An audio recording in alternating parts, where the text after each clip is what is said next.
Hey guys, आज हम करेंगे transport in human. Last video में हमने क्या किया था? Transport in plants. ओके, तो आज हम अपना स्टार्ट करते हैं transport in human. The main transport system in human being is the blood circulatory system. Human being में जो मेन ट्रांसपोर्ट सिस्टम होता है वो हमारा होता है ब्लड सर्कुलेटरी सिस्टम या the human circulatory system. Okay, लेकिन अगर हम अपनी पूरी बॉडी की बात करें कि हमारी पूरी बॉडी में कितना ट्रांसपोर्ट सिस्टम होते हैं, तो हमारी पूरी बॉडी में जो हमारे वेरियस सब्सटेंस का ट्रांसपोर्ट करते हैं वो दो सिस्टम होते हैं, ब्लड सर्कुलेटरी सिस्टम और लिम्फेटिक सिस्टम। लेकिन जो हमारा मेन सर्कुलेटरी सिस्टम होता है, जो हमारी बॉडी का मेन सर्कुलेशन करता है वेरियस सब्सटेंस का, वो हमारा होता है blood circulatory system. Lymphatic system भी हमारी बॉडी का एक ट्रांसपोर्ट पार्ट बनाता है, लेकिन इसका उतना रोल नहीं होता जितना होता है हमारा ब्लड सर्कुलेटरी सिस्टम का। ओके गाइस, अब हमारा जो ह्यूमन ब्लड सर्कुलेटरी सिस्टम होता है वो टोटल 3 कंपोनेंट से मिलके बना होता है। हमारा ह्यूमन बीइंग का जो ब्लड सर्कुलेटरी सिस्टम है वो 3 कंपोनेंट से मिलके बना होता है। फर्स्ट है हमारा ब्लड। ठीक है, ब्लड को हम 9th क्लास में भी पढ़ चुके हैं। ब्लड हमारा क्या करता है? ब्लड हमारा एक टिश्यू है जो हमारी पूरी बॉडी में ऑक्सीजन को, फूड को डिस्ट्रीब्यूट करता है और कार्बन डाइऑक्साइड को बॉडी में से कलेक्ट करके उसे वापस बाहर भेजता है। ओके गाइस, सेकंड हमारा जो मेन सर्कुलेटरी सिस्टम ऑर्गन होता है वो हमारा होता है हार्ट, या हम ये भी बोल सकते हैं कि जो हार्ट है वो हमारा मेन सर्कुलेटरी सिस्टम ऑर्गन है। हार्ट के बिना ह्यूमन बॉडी के अंदर ट्रांसपोर्ट हो ही नहीं सकता। हार्ट ही है जो पूरे ह्यूमन बीइंग का ट्रांसपोर्ट करता है। ओके, हार्ट ही एक हमारा ऐसा ऑर्गन होता है जो ब्लड को पंप और रिसीव करता है, और ब्लड में ही हमारे सब कुछ क्या होते हैं, सारे सब्सटेंस होते हैं जिनका ट्रांसपोर्ट होना होता है। अब थर्ड होती है हमारी ब्लड वेसल्स। ये भी हमारी बहुत इंपॉर्टेंट है, क्योंकि ब्लड वेसल्स या जिन्हें हम ब्लड ट्यूब्स बोलते हैं, यही वो ट्यूब्स या वेसल्स होती हैं जो ब्लड का पूरी बॉडी में फ्लो करती हैं, जिनके कारण हमारा ब्लड पूरी बॉडी में फैलता है। हमारी जो ब्लड वेसल्स होती हैं ये भी हमारी 3 टाइप्स की होती हैं। कौन कौन सी? Arteries, veins and capillaries. ये आगे हम डिटेल में करेंगे कि इनका क्या फंक्शन होता है और ये कैसे अपना रोल करती है। ओके गाइस, तो इन 3 चीजों से तो मिलके बना होता है ह्यूमन बीइंग का ब्लड सर्कुलेटरी सिस्टम, जिसे हम ह्यूमन ब्लड सर्कुलेटरी सिस्टम या सिर्फ ह्यूमन सर्कुलेटरी सिस्टम भी बोलते हैं। और ये हमारे ट्रांसपोर्ट सब्सटेंस का मेन कंपोनेंट है, मेन पार्ट है। दूसरा हमारा होता है लिम्फेटिक सिस्टम। लिम्फेटिक सिस्टम जो हमारा होता है ये भी एक ऐसा सिस्टम होता है जो एक लिक्विड को पूरी बॉडी में सर्कुलेट्स करता है, और उस लिक्विड को हम कहते हैं, जो पूरी बॉडी में सर्कुलेट होता है, लिम्फ। वो हमारा होता है लिम्फ। इसके बारे में भी हम इसी चैप्टर में आगे डिटेल में पढ़ेंगे। बोर्ड के अकॉर्डिंग भी एक बहुत इंपॉर्टेंट क्वेश्चन है ये, या बहुत इंपॉर्टेंट टॉपिक है ये हमारा। इसके बाद क्या होता है, अब हमारे पूरे ट्रांसपोर्ट सिस्टम में क्या निकल के आया कि कौन ट्रांसपोर्ट कर रहा है? तो in human being the various substance are transported through 2 liquids. कि पूरे ह्यूमन बीइंग की बॉडी में जो अलग अलग सब्सटेंस ट्रांसपोर्ट हो रहे हैं वो 2 लिक्विड्स के थ्रू ट्रांसपोर्ट हो रहे हैं। कौन कौन से? Blood and lymph. यही 2 हमारे क्या है, सब्सटेंस हैं जो क्या कर रहे हैं, हमारे पूरी बॉडी में अलग अलग चीजों को ट्रांसपोर्ट कर रहे हैं। इनके अलावा और कोई ट्रांसपोर्ट नहीं करता है। ओके गाइस, तो अब हम इसमें स्टार्ट करेंगे ब्लड। पहले ब्लड पढ़ेंगे, उसके बाद हार्ट, फिर ब्लड वेसल्स, और बाद में lymphatic system, that means lymph. Blood, यहाँ पर हम ब्लड को ज्यादा डिटेल में नहीं करेंगे, उसका केवल मेन फंक्शंस देखेंगे कि उसमें कौन से पार्ट होते हैं और क्या उनका फंक्शन होता है। ठीक है, क्योंकि इतने की यहाँ पे हमें उसकी रिक्वायरमेंट है। मोस्टली जो 10th क्लास में आपका सबसे ज्यादा इंपॉर्टेंट है वो है आपके ब्लड के फंक्शन और ब्लड और लिम्फ में डिफरेंस। ज्यादा कुछ आपसे इसमें पूछा नहीं जाता है कि ब्लड कितने टाइप्स का होता है या ब्लड्स में कौन सी सेल्स होती हैं, ये सब कुछ 10th में नहीं आता। ये हमारा 9th का टॉपिक है। तो यहाँ पे हम ब्लड का सिर्फ मेन पार्ट देखेंगे कि ब्लड में कौन कौन से पार्ट होते हैं या कितने कंपोनेंट होते हैं और उन कंपोनेंट्स का क्या फंक्शन होता है। तो फर्स्टली ब्लड हमारा क्या है? Blood is a red colour liquid which circulates in our body, कि हमारा जो ब्लड होता है वो एक रेड कलर का लिक्विड होता है जो हमारी पूरी बॉडी में सर्कुलेट करता है।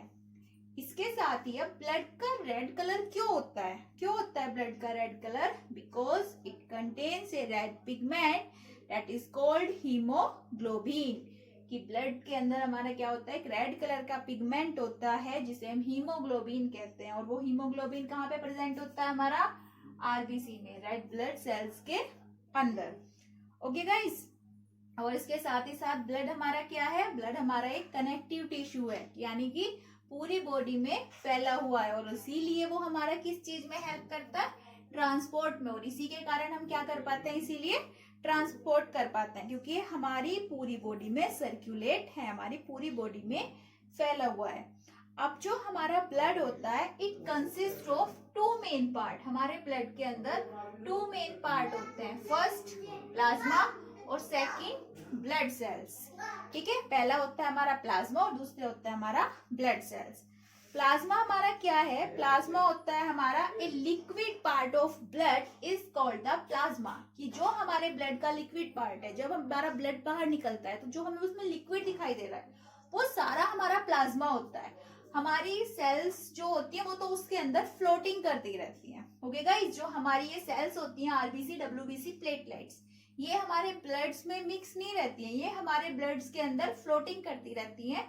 और जो आपको जितना भी लिक्विड दिखाई देता है वो सारा प्लाज्मा होता है। और ये जो हमारा प्लाज्मा होता है ये प्रोटीन प्लस वाटर से मिलके बना होता है। इसमें 90% वाटर होता है और 10% इसमें dissolve protein, digested food, common salt and other nutrients वो हमारे प्रेजेंट होते हैं। तो ये था हमारा प्लाज्मा। और प्लाज्मा का मेन फंक्शन क्या होता है? Carries all dissolve substance from one part two another part of the body, कि उसके अंदर जितने भी घुली हुई चीजें हैं उन्हें एक जगह से दूसरी जगह पर या एक प्लेस से दूसरे प्लेस पर पहुंचाना। और red blood cell, WBC and platelets ये सब उसमें क्या करती हैं? फ्लोटिंग करती हैं। ओके गाइस, हमारा दूसरा पार्ट है ब्लड सेल्स। ब्लड सेल्स हमारी 3 टाइप्स की होती हैं, RBC red blood sales, WBC white blood cells and platelets. RBC red blood sales, अभी हमने ब्लड की स्टार्टिंग में ही पढ़ा कि हमारे ब्लड का कलर रेड क्यों होता है? हीमोग्लोबिन के कारण। तो वो जो हीमोग्लोबिन हमारा पाया जाता है वो कहाँ पे पाया जाता है? रेड ब्लड सेल्स में ही, इसीलिए ये रेड ब्लड सेल्स हमारी रेड कलर की होती हैं।